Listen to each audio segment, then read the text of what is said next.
Donnelly reported the legend of the hermit, a holy man who sought solitude in its most pure form.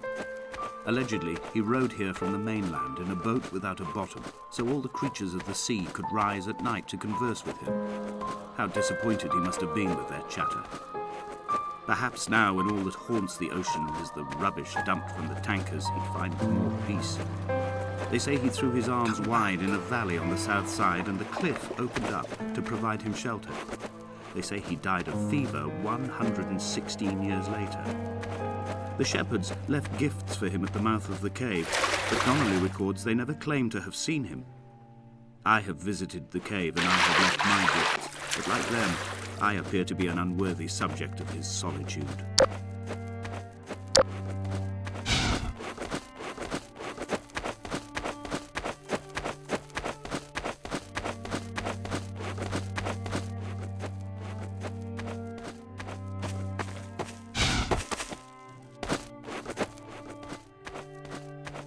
Come back. Warning. Hazardous radiation levels detected.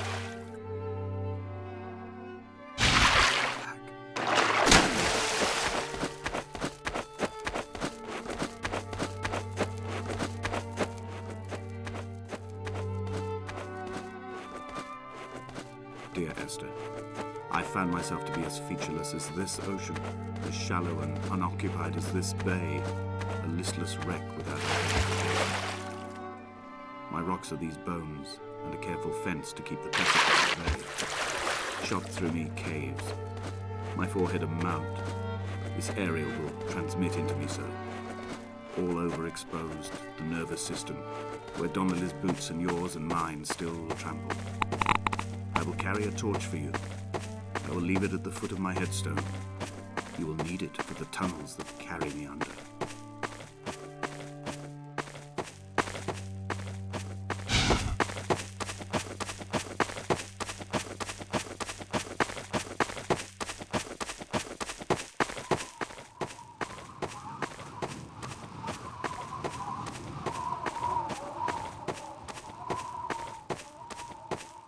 When someone had died or was dying, or was so ill they gave up what little hope they could sacrifice, they cut parallel lines into the cliff, exposing the white chalk beneath. You could see them from the mainland or the fishing boats, and know to send aid or impose a cordon of protection, and wait a generation until whatever pestilence stalked the cliff paths died along with its hosts. My lines are just for this. To keep any would-be rescuers at bay. Infection is not simply of the flesh.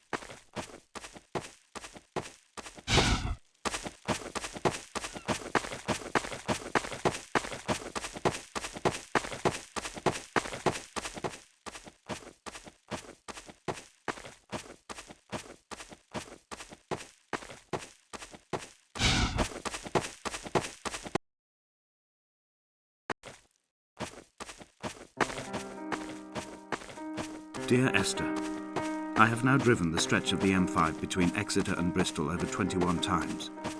But although I have all the reports and all the witnesses, and have cross-referenced them within a millimetre using my Ordnance Survey maps, I simply cannot find the location. You'd think there would be marks to serve as some evidence.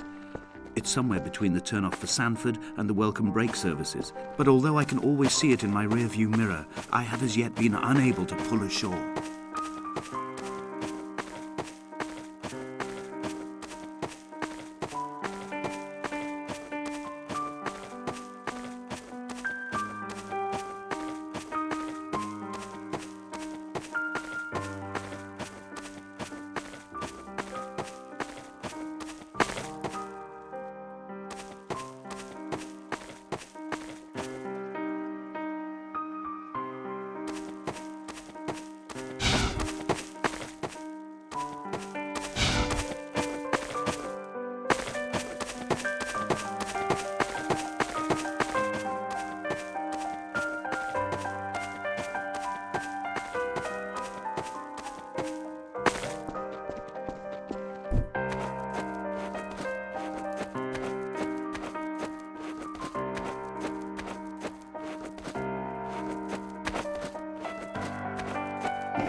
kidney stones, and you visited me in the hospital. After the operation, when I was still half submerged in anesthetic, your outline and your speech both blurred. Now my stones have grown into an island and made their escape, and you have been rendered opaque by the car of a drunk. There must be a hole in the bottom of the boat. How else could new hermits have arrived?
Bothy was constructed originally in the early 1700s.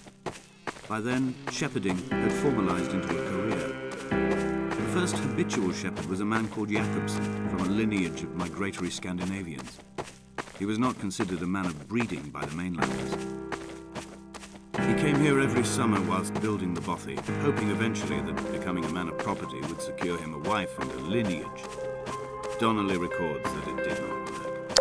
He caught some disease from his malcontented goats and died 2 years after completing it. There was no one to carve white lines into the cliff for him either.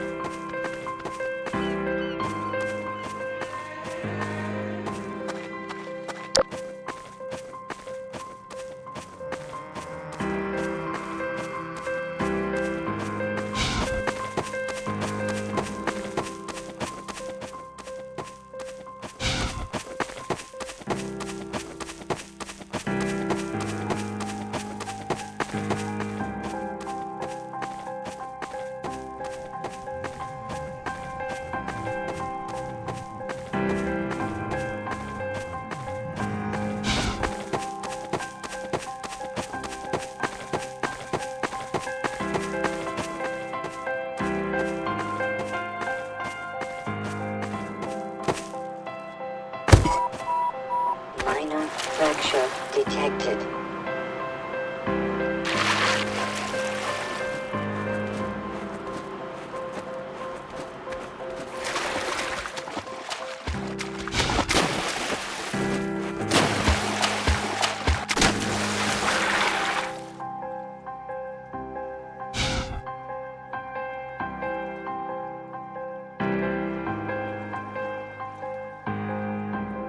Climbing down to the caves, I slipped and fell and have injured my leg. I think the femur is broken. It is clearly infected.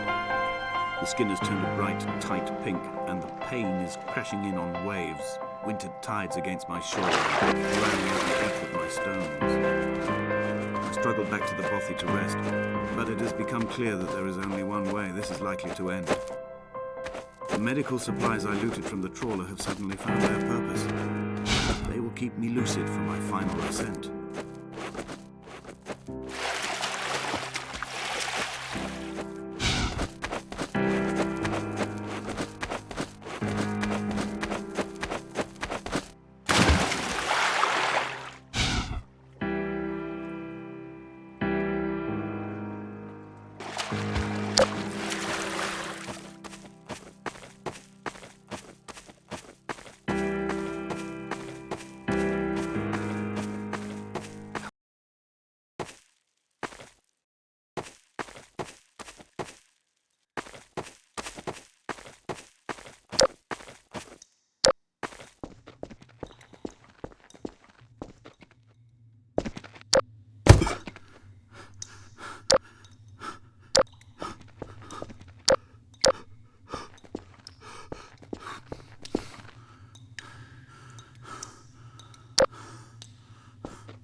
begun my voyage in a paper boat without a bottom. I will fly to the moon in it, but I've been folded along a piece in time, a weakness in the sheet of life. Now I've settled on the opposite side of the paper to me. If only Donnelly had experienced this, he would have realized he was his own shoreline, as am I. Just as I am becoming this island, so he became his syphilis, retreating into the burning synapses, the stones being effectuate.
Dear Esther, I have burnt my belongings, my books, this death certificate.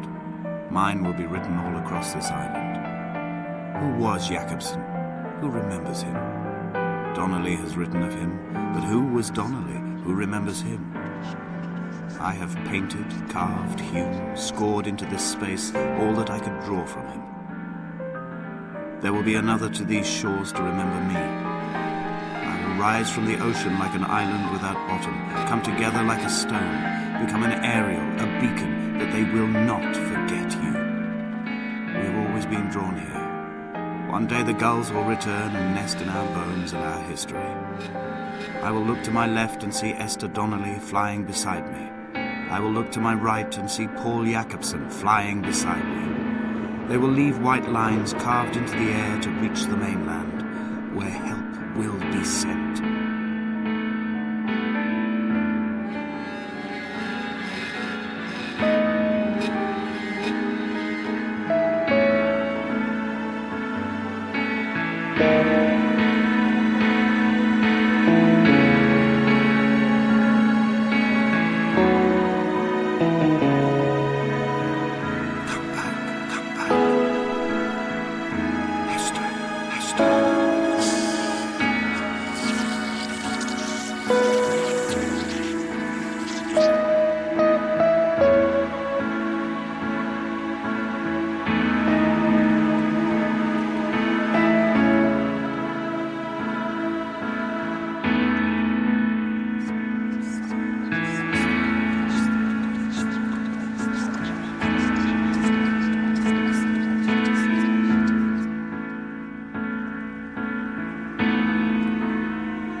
Come back.